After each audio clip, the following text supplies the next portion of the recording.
Video में एक बार फिर से स्वागत है। मैं हूं श्रीवास सर। और जैसे कि पिछली कक्षा में दो क्लास हुई हैं, वर्ण एवं ध्वनि की। जो प्रथम क्लास है जिसमें हमने स्वर को देखा, उनके प्रकार को भी देखा था, वर्गीकरण को। उसके दूसरे वीडियो में हमने ये भी देखा है कि वर्ण एवं ध्वनि का ही व्यंजक व्यंजक में हमने एमसीक्यू के सहारे भी देखा था। तो वो दोनों चैप्टर, मतलब दोनों टॉपिक जो है वो क्लियर हो चुका है। इसके साथ ही अब मैं वर्ण एवं ध्वनि का एमसीक्यू कराने वाला हूं, जो बेहद इम्पोर्टेंट होने वाला है।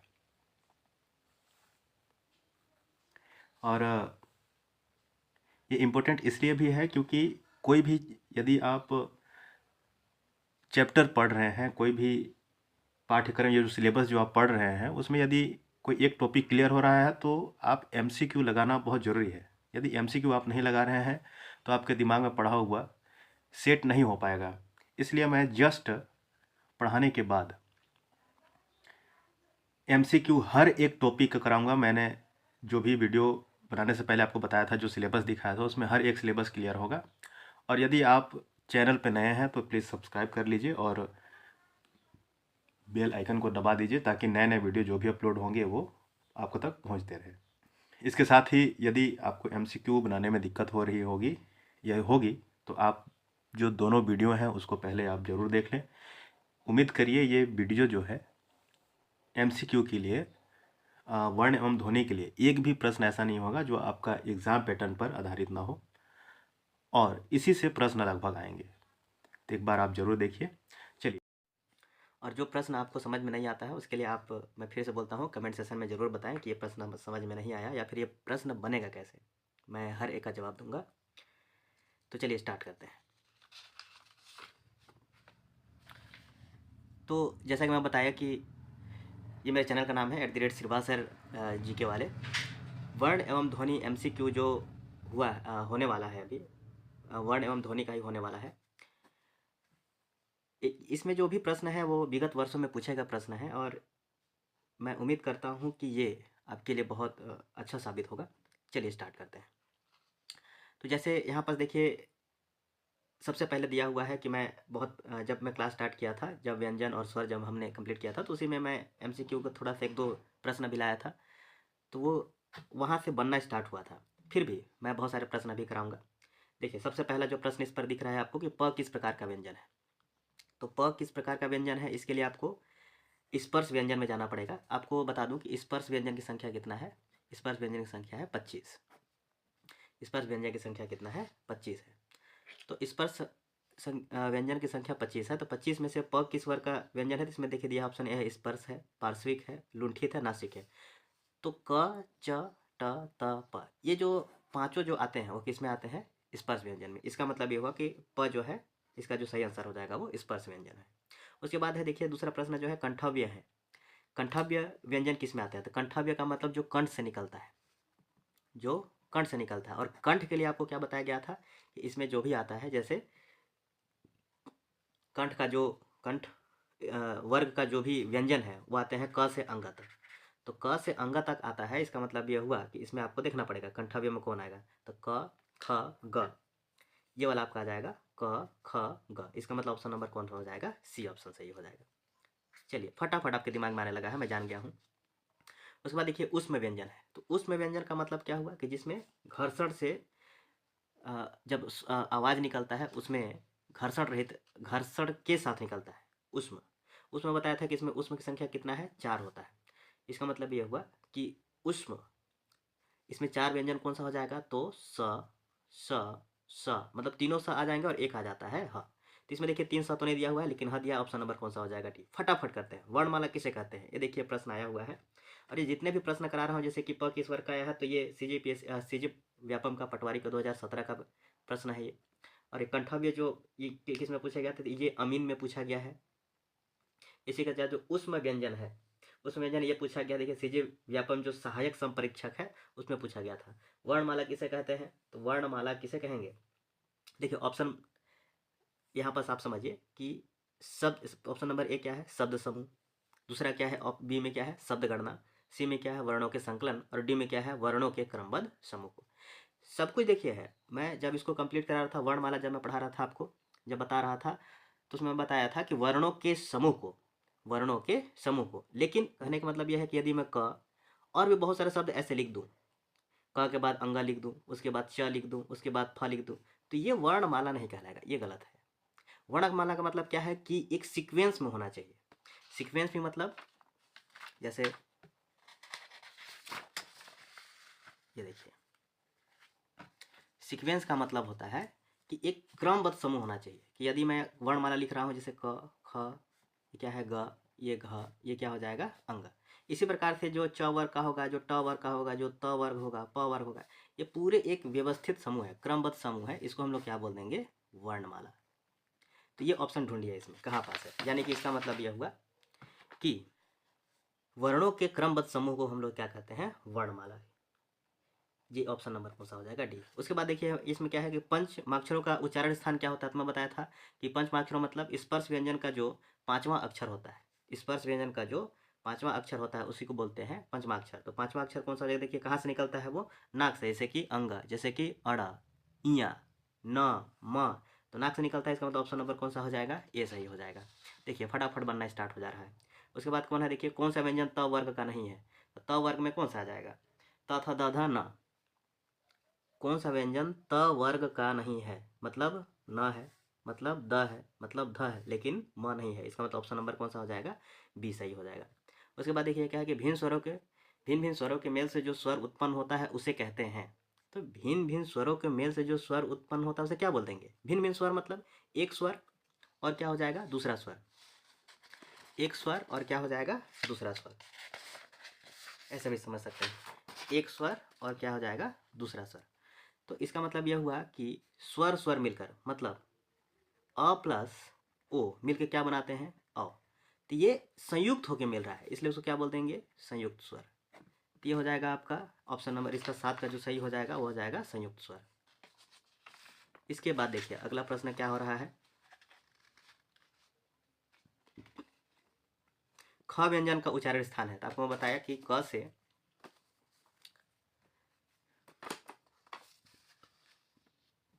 ख व्यंजन का उच्चारण स्थान है। तो ख व्यंजन का उच्चारण स्थान क्या हो जाएगा, क, ख, ग, घ, अंग, और इसको बोलते हैं कंठव्य।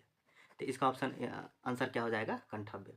उसके बाद देखिए क्या है कि निम्नलिखित में से संयुक्त व्यंजन नहीं है। तो संयुक्त व्यंजन कौन सा नहीं है, आपको बता दें संयुक्त व्यंजनों की संख्या कितना होता है, 4।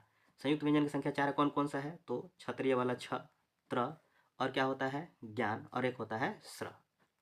अब ये चारों के अलावा इस पर कौन सा नहीं दिखाई दे रहा है। तो ये देखिए यहाँ पास इसके अतिरिक्त कौन सा है, ऑप्शन नंबर सी, तलाबी सा, ये संयुक्त व्यंजन नहीं होगा। उसके बाद देखिए क्या संयुक्त स्वर है। तो संयुक्त स्वर कौन सा हो जाएगा, देखिए आ भी एक कंप्लीट स्वर है, ऊ भी कंप्लीट स्वर है, री भी है, लेकिन अ कैसे बनता है। तो अ भी मैं जस्ट आपको यहाँ पर दिखाया कि a plus o is equal to क्या हो जाता है, अ। इसका मतलब ऑप्शन नंबर कौन सा हो जाएगा, डी सही हो जाएगा। उसके बाद अगला प्रश्न देखिए पूछ रहे हैं कि स मतलब तलाबी स, मुधंती स, धंती स और ह कहलाते हैं। तो इसमें बताया था कि ये क्या कहला जाएगा, इसको बोलते हैं उष्म व्यंजन, इसको बोलते हैं उष्म व्यंजन। ये जो प्रश्न आया हुआ है सारे प्रश्न फंसे हुए हैं। जैसे हिंदी शब्दकोश में अक्षर का क्रम किसके बाद आता है, तो क के बाद आता है। एक जो ये पूछा गया है कि संयुक्त व्यंजन नहीं है, जो ये प्रश्न आपके सामने है, ये एमपी पुलिस में पूछा गया था, ये एमपी पुलिस में पूछा गया है। उसके बाद देखिए क्या है अगला प्रश्न, अगले प्रश्न की ओर चलते हैं। ये देखिए क्या बोल रहा है कि देखिए कि संयुक्त व्यंजनों की संख्या है। तो संयुक्त व्यंजनों की संख्या कितना है, अब देखिए अभी बताया मैं आपको अक्षर, त्र और ज्ञान और क्या बताया, स्र। तो संयुक्त व्यंजनों की संख्या कितना है, 4। ये ऑप्शन नंबर कौन सा हो जाएगा, 4 सही। उसके बाद देखिए क्या है कि हिंदी के जिन वर्णों का उच्चारण करते समय केवल श्वास का प्रयोग किया जाए उन वर्गों को कहते हैं। और ये प्रश्न देखिए ऐसे नहीं है, मैं आपको बताया कि यूपीएससी लेवल तक का भी प्रश्न इसी में पूछा जाता है। ये देखिए यूपीएससी 2013 में प्रीलिम्स में पूछा गया प्रश्न है, हिंदी के जिन वर्णों का उच्चारण करते समय केवल श्वास का प्रयोग किया जाए उन वर्गों को कहते हैं अघोष, सघोष, अल्प प्राण या महाप्राण।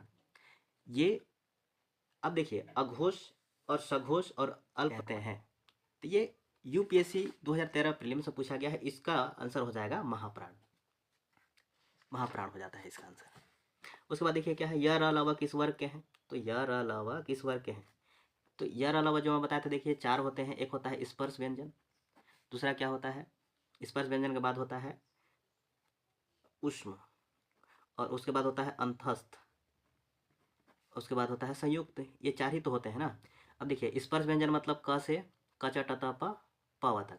उसके बाद उसमें क्या है, स स ह, और अंतस्थ क्या है, य र ल व।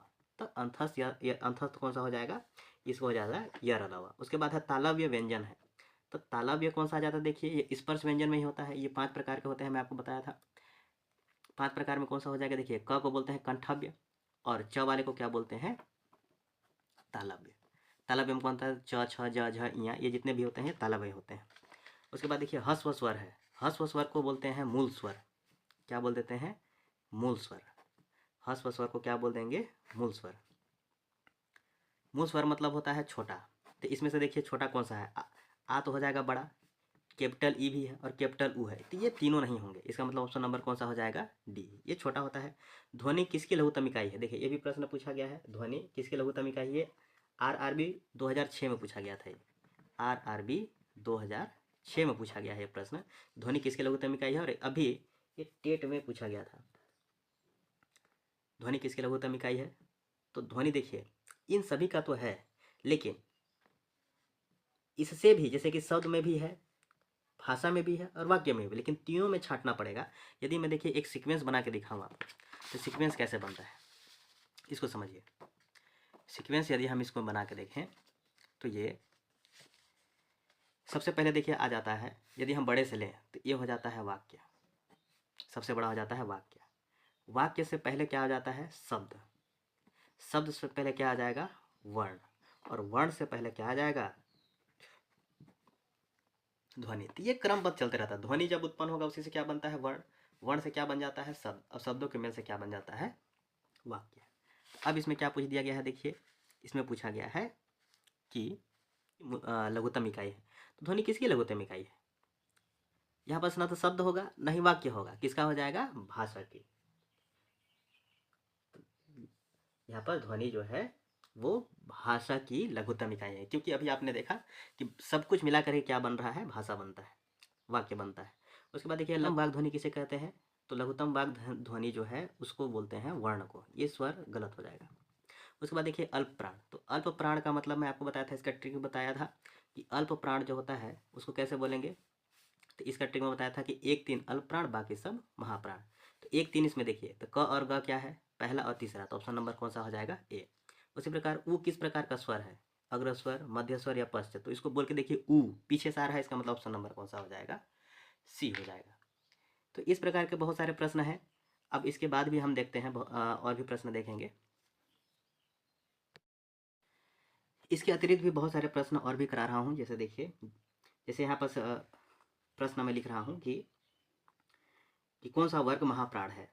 जैसे और डायरेक्ट मैं आपको लिख रहा हूँ कि कौन सा वर्ग महाप्राण है। तो महाप्राण है, इसमें ऑप्शन आपका दे दीजिएगा। मान लेते हैं कि क है, कि ख है, कि ग है, कि अंग है। तो आपको मैं क्या बताया था कि महाप्राण के लिए कि 1-3 जो है अल्प प्राण है और बाकी सब महाप्राण, यानी कि 2-4 ये क्या हो जाएंगे, महाप्राण। तो महाप्राण मतलब 1 और 3 क्या हो जाएगा, अल्प प्राण, और ये वाला क्या हो जाएगा, घ, ये और ये क्या हो जाएगा, महाप्राण। इसका ऑप्शन नंबर कौन सा हो जाएगा, ख हो जाएगा। ऑप्शन नंबर कौन सा हो जाएगा, बी। इसके साथ ही देखिए कि निम्नलिखित में से संयुक्त व्यंजन कौन से हैं। तो संयुक्त व्यंजन के लिए आपको क्या बताया था, संयुक्त व्यंजन जो है वो 4 हैं। 4 है तो कौन कौन सा हो जाएगा, 4 संयुक्त व्यंजन। तो क्षत्रिय वाला छ और त्र, उसके बाद है अक्षर त्र, और एक होता है ज्ञान, और एक होता है श्र। तो इन संयुक्त व्यंजन में से दिया आएगा तो ये ऑप्शन में क्या हो जाएगा, इसके अतिरिक्त यदि कोई है तो गलत हो जाएगा। ये संयुक्त व्यंजन होते हैं। इसके अलावा भी बहुत सारी चीज़ हैं, जैसे कि क कौन सा व्यंजन है। तो क जो है कंठव्य होता है। हिंदी वर्णमाला में स्वर की कुल संख्या कितनी है, हिंदी वर्ण माला में स्वरों की संख्या, तो स्वरों की संख्या कितना है कुल टोटल 13। इसमें ऑप्शन में रहेगा 10, 11, 12 और 13। तो ऑप्शन नंबर कौन सा हो जाएगा, डी वाला, 13 सही है। उसके बाद देखिए है और भी प्रश्न है कि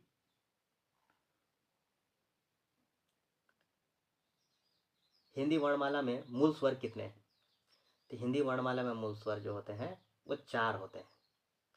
अब हिंदी वर्णमाला में ये बहुत फेमस प्रश्न है, ये आरआरबी इलाहाबाद में फंसा हुआ प्रश्न है कि हिंदी वर्णमाला में मूल स्वर कितने हैं, मूल स्वर कितने हैं। तो ये इसकी संख्या 4 होता है। और कौन कौन से होते हैं इसको भी समझिए। ये होता है अ, ई, छोटा ऊ और ए। ये 4 जो है इसको मूल स्वर माना गया है। एक और भी प्रश्न होता है, जैसे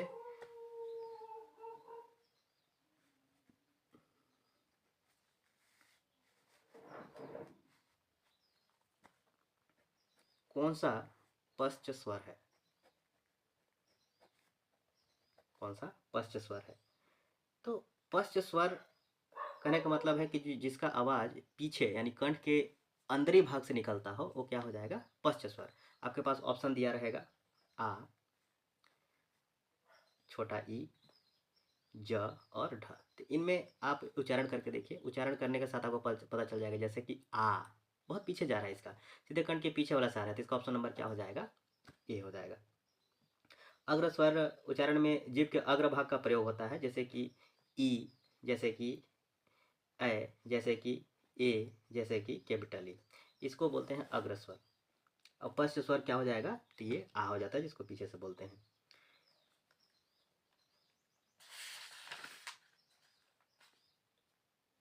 देखिए सीजी टेट का भी कुछ कुछ प्रश्न है जो ये पूछा गया था, इसको समझ लेते हैं। जैसे पूछा गया था कि कौन सा व्यंजन त वर्ग का नहीं है। तो ये तो खैर मैं बता चुका हूँ। भिन्न भिन्न स्वरों के मेल से जो स्वर उत्पन्न होता है उसको क्या बोलते हैं, तो इसको संयुक्त स्वर बोला जाता है, ये भी बता दिया जा चुका है। और एक ये भी प्रश्न पूछा गया है कि जो व्याकरण जो लिखी थी पाणिनि ने य, र, ल, व, य, र, ल, व को संक्षेप में क्या कहा है, क्या कहा है, संक्षेप में क्या कहा है। तो संक्षेप में क्या कहा है, इसमें देखिए ऑप्शन नंबर आपका मिल जाएगा य लव, ऑप्शन नंबर बी में यर लव, और ऑप्शन नंबर सी है जो वो है गढ़, और ऑप्शन नंबर जो डी है वो है यड़। तो इसका जो ऑप्शन नंबर सही होगा वो हो जाता है डी। ये मोस्ट इंपोर्टेंट प्रश्न है, सीजी व्यापक ANM 2015 में पूछा गया है। उसके बाद देखिए कि लिपि क्या है, लिपि क्या है, ये भी प्रश्न पूछ देता है। तो लिपि क्या है, लिपि है ध्वनि चिन्हों का लिखित रूप, ध्वनि चिन्हों का लिखित रूप है। बहुत सारे प्रश्न हैं जो हैं, और भी जो एक दो इम्पोर्टेंट प्रश्न है उसको भी देख लेते हैं, चलिए। जैसे ऊ किस प्रकार का स्वर है, कैपिटल ऊ किस प्रकार का स्वर है। तो ये जो ऊ है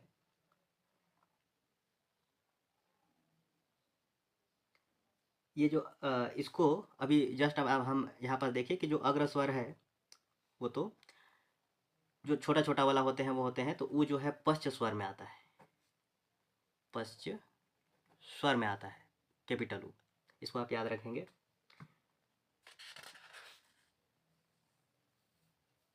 तो इस प्रकार से लगभग जितने भी आने वाले प्रश्न हैं वो हमने कवर कर लिया है। इसके अलावा भी आप खुद से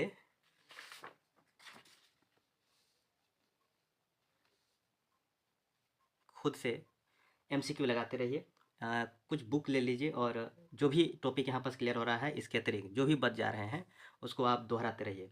और नए हैं तो चैनल को सब्सक्राइब करिए, और इसी प्रकार से हर एक क्लास के बाद MCQ क्लासेस चलते रहेंगे। इससे आप प्रश्न किस पैटर्न में आते हैं आपको ये क्लियर होते रहेगा और एग्ज़ाम पे बहुत सहयोग होगा। चलिए सब्सक्राइब करते जाइएगा। मिलते हैं अगले टॉपिक पर्यायवाची शब्द में। अगला जो टॉपिक होने वाला है वो पर्यायवाची है। हम पर्यायवाची को बेहद ट्रिक और आसान शब्दों में हम बहुत सारे पर्यायवाचियों को याद कर लेंगे, पता भी नहीं चलेगा। 100, 150, 200 इस प्रकार से आपको पर्यायवाची याद हो जाएगा। बस वीडियो में बने रहिए। धन्यवाद।